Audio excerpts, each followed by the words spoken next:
My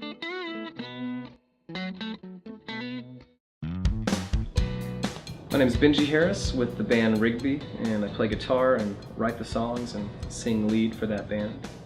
I first got into music, I guess it was first grade. I took some piano lessons and did that for about a year, but really piano wasn't my instrument. It didn't really do anything for me.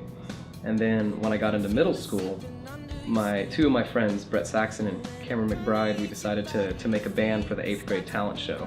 We called ourselves Los Diablos Tejanos, I believe, and we had one song, and we rehearsed the song 9 billion times before the show.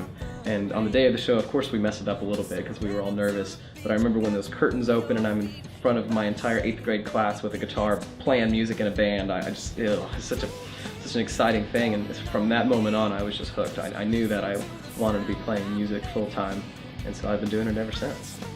Rigby's been a band for about 2 years. We got together when the drummer and guitar player's cousin was getting married, and they wanted to have a band at their wedding reception. So they called James and Stephen and said, "You guys should put a band together." So they called me, and when we first rehearsed for this wedding, we played one song together, and it just sounded awesome. So we decided to keep things moving, and the wedding reception went great. And so we decided that, hey, we're going to be a band from now on. So that's how it started. My musical influences are really classic rock. I grew up listening to Eric Clapton and Lynyrd Skynyrd and a lot of those 1970s rock and rollers. That's really what gave me my musical foundation, really. And more contemporary artists like John Mayer and those guys really helped me mold myself into what I create now.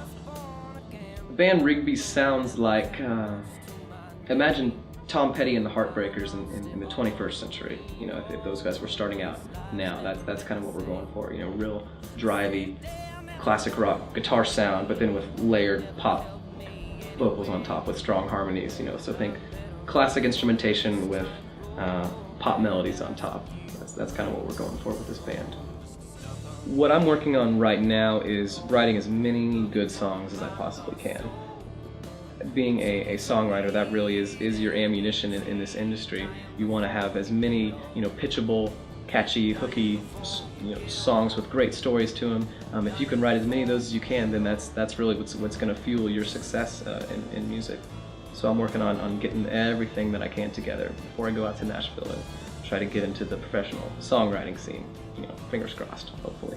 Music to me means freedom, expression, getting all these emotions and feelings and stories out in a way to where people are gonna hear my message, but also be affected in the way that I deliver it. When I'm up on stage playing a song that's really from the heart, maybe something I wrote when I was really down or upset about a girl or something, who knows. But when I play these songs on stage and I see people really hearing the lyrics and responding to what I'm really going for, then that really shows me that I'm doing my job right, and people are really understanding what the lyrics are. For me, that's the biggest obstacle.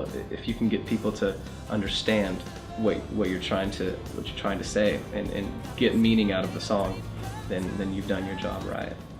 The next project is I'm working with William Rivera with Metroplex Musicians. We've got this great country artist. Her name's Jessica Brooks, and we're helping her get all of her songs together for her debut album. She's got an amazing voice, great look, so we're working with her to get everything moving in the right direction with her country career.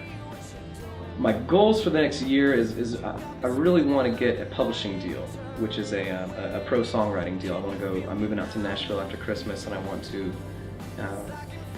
join a publishing house and write songs for, whether it's for me or whether it's for Carrie Underwood or Taylor Swift, George Strait, any of those country stars.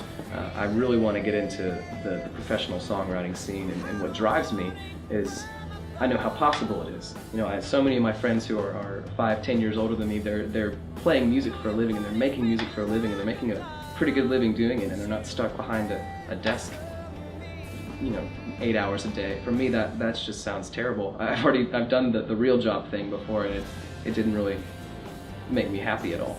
So what really drives me is seeing how entirely possible it is if you set your mind to it and you have the drive and you have at least a little bit of talent, and then you can go far.